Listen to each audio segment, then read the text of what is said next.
¿Qué tal, comunidad? ¿Cómo andan? Bueno, acá estamos de vuelta con el tema Venezuela y vamos a tocar un tema, un subtema dentro de la cuestión Venezuela que está resonando bastante, pero yo diría que a modo anecdótico y risueño, que es famoso tema este de la movilización de las milicias populares bolivarianas, que teóricamente este fin de semana van a tener digamos, unas jornadas, ¿no? Sábado y domingo, de, llámenle, entrenamiento, instrucción, pongan el nombre que quieran. Yo no sé si han tenido la oportunidad de ver ciertas imágenes de estos grupos, lo cual da una sensación de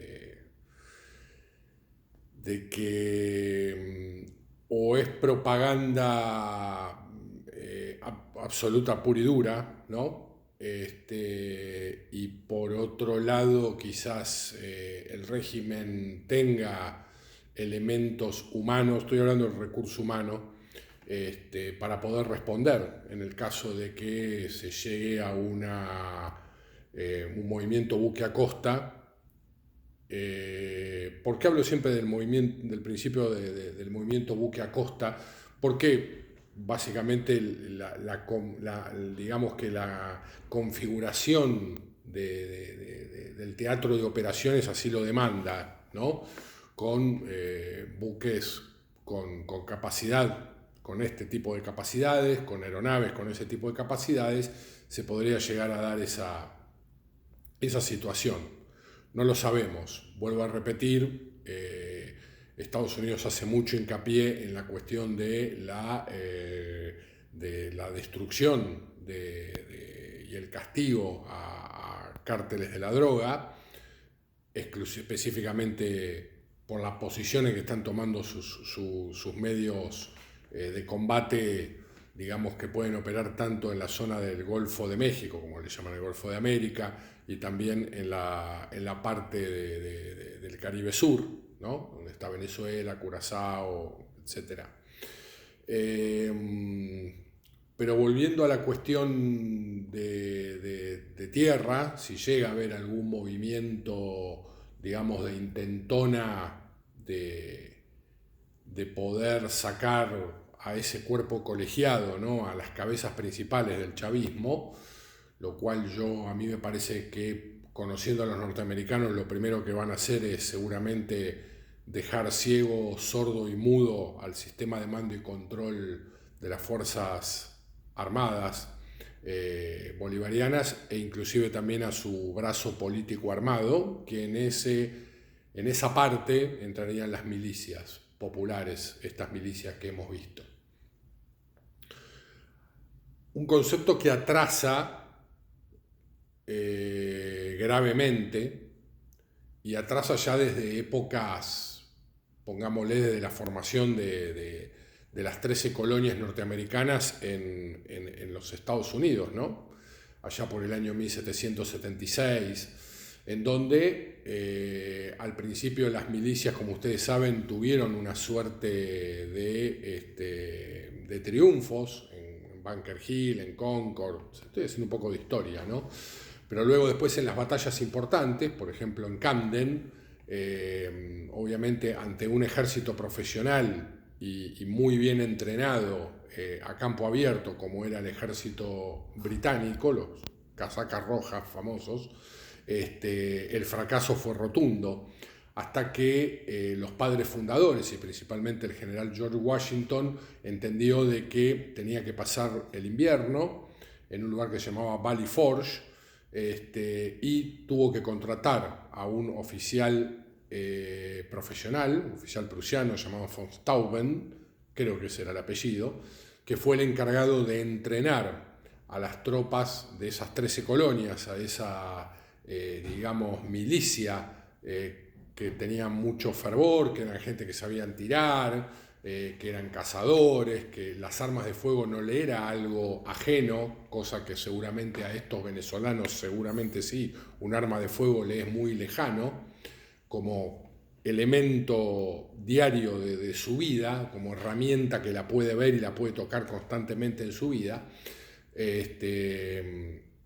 porque para hacer estos, lo primero que tendría que haber hecho Chávez es no sacarle las armas al pueblo venezolano, sino haber creado clubes de tiro, como por ejemplo hizo el general Riccieri en el 1900 en la Argentina, creando tiros federales. Entonces uno tenía al ciudadano en armas, ¿no? Más allá de cumplir con su servicio militar obligatorio, el ciudadano podía ir a un tiro federal, tomar un fusil, y bajo la atenta mirada de un suboficial del ejército argentino hacer su práctica de tiro, si no tenía su arma propia. Si tenía su arma propia también lo podía hacer, y tenía gente que continuamente estaba practicando y tenía ideas de tiro. En una época en donde obviamente la táctica y los movimientos operacionales eran absolutamente diferentes a lo de ahora. Es decir, antes para tomar un edificio, para tomar una posición, se necesitaban 200 hombres por la naturaleza de la tecnología con la que uno se manejaba, y ahora quizás con 10 personas, con un grupo de tiradores, nada más, con todo el armamento y la tecnología que llevan encima, lo pueden hacer.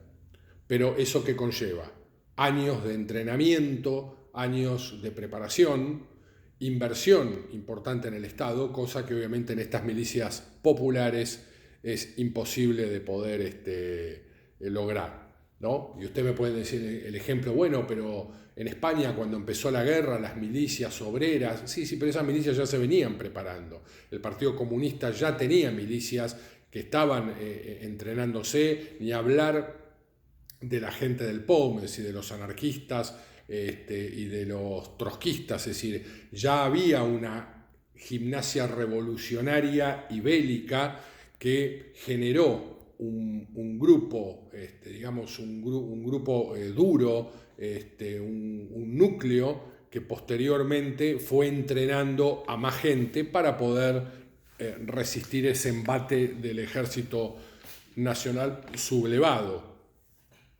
o de esa parte del ejército español que se sublevó principalmente desde África y desde Navarra. Pero volviendo a las milicias más antiguas, estamos hablando de la Guerra de Independencia norteamericana, vemos que el general Washington tuvo que entender que a partir de la milicia tuvo que terminar de organizar un ejército que se llamó el Ejército Continental, del cual hace pocas semanas Trump festejó el 250 aniversario como si fuera una carrera de NASCAR.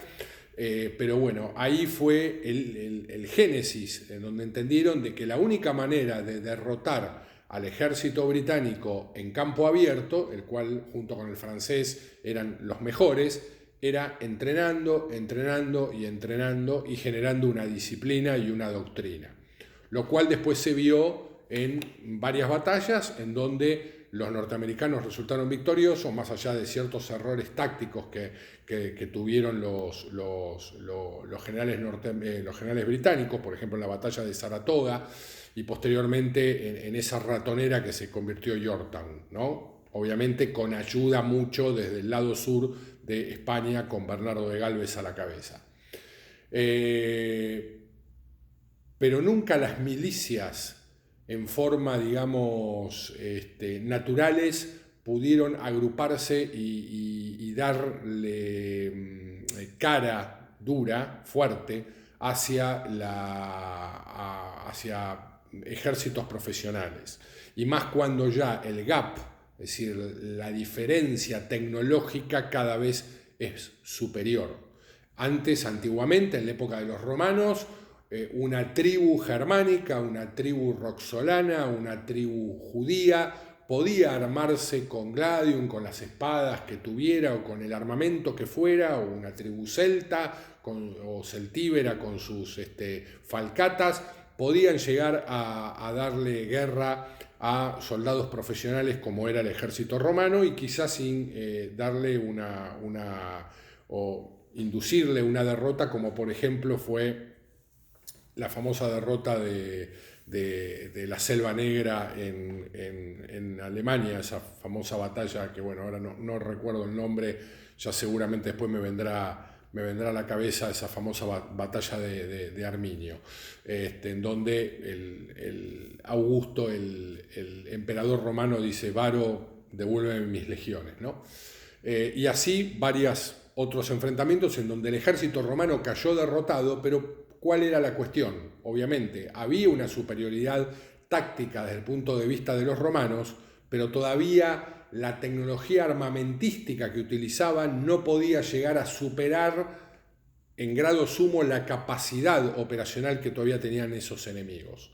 Y esto llegó hasta por lo menos un poco después de la Segunda Guerra Mundial, ¿no? En España ustedes me dicen: bueno, pero la guerrilla española también derrotó a Napoleón. Está bien, pero esa guerrilla tenía experiencia militar. La mayoría habían sido los capos guerrilleros y posteriormente la gente que se iba armando esas partidas guerrilleras que iban deshaciéndose de las batallas cuando los mariscales de Napoleón iban derrotando uno a uno a los ejércitos españoles. Esas guerrillas se iban reconformando, se iban reconfigurando, pero con gente que tenía experiencia en combate y experiencia en el manejo de armas. ¿Ok? Por eso el famoso dicho: de derrota en derrota hasta la victoria final. El empecinado y una gran cantidad de otros ejemplos que podemos dar de la guerra peninsular, como dicen los británicos, la guerra de independencia española. En estos casos, con milicianos, volviendo al ejemplo de Venezuela, munidos de fusiles Mosin Nagant, modelo finales del siglo XIX, un fusil de cerrojo tipo sistema Mauser, un arma venerable, espectacular, pero que obviamente poco va a poder hacer contra toda la panoplia de armamento que pueden desplegar tanto el US Marine Corps como por ahí unidades también que puedan intervenir del ejército norteamericano.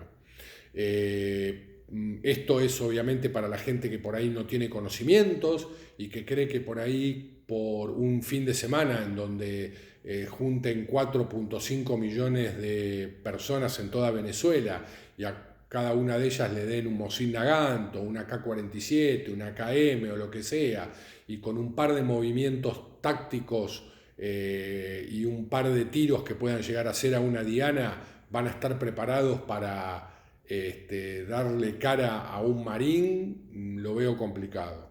La verdad que realmente lo veo complicado. Tal vez estarán abriendo las puertas para el infierno, diciendo: bueno, que esto sea un post-Irak, posteriormente cuando nosotros nos vayamos, con la gente con armas en la mano, y va a ser mucho más complicado.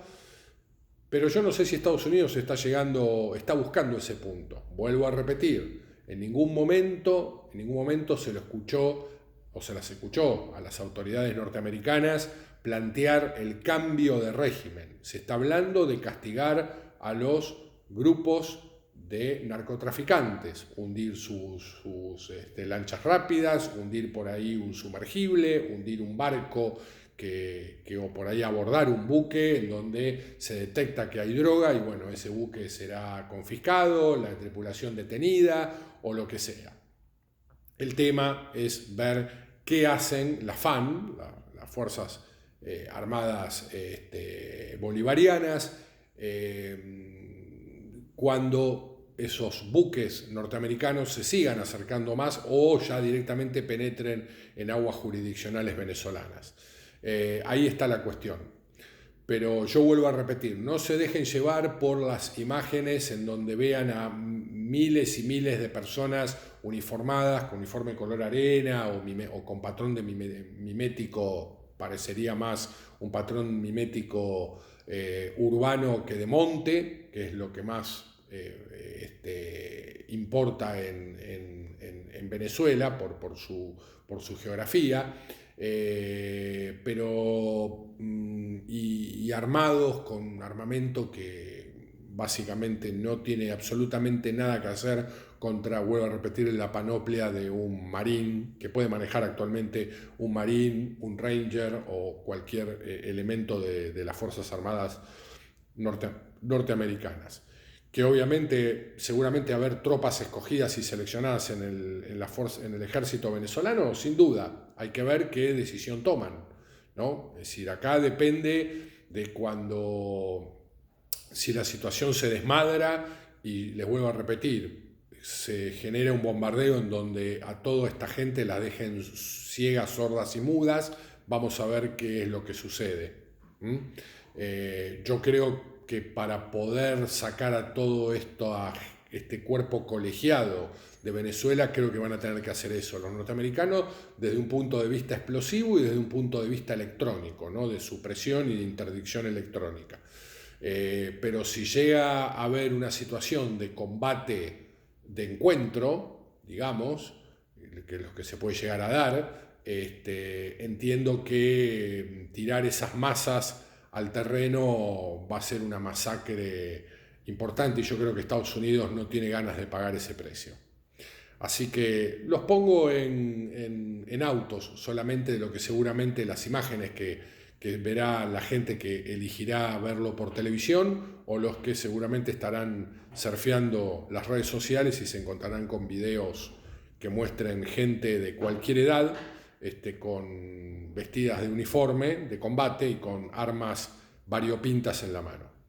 No me pude acordar al final el nombre de la batalla esta en Alemania, pero bueno, alguno seguramente pondrá en los comentarios el nombre de la misma, en donde 3 legiones perecieron contra tribus germánicas.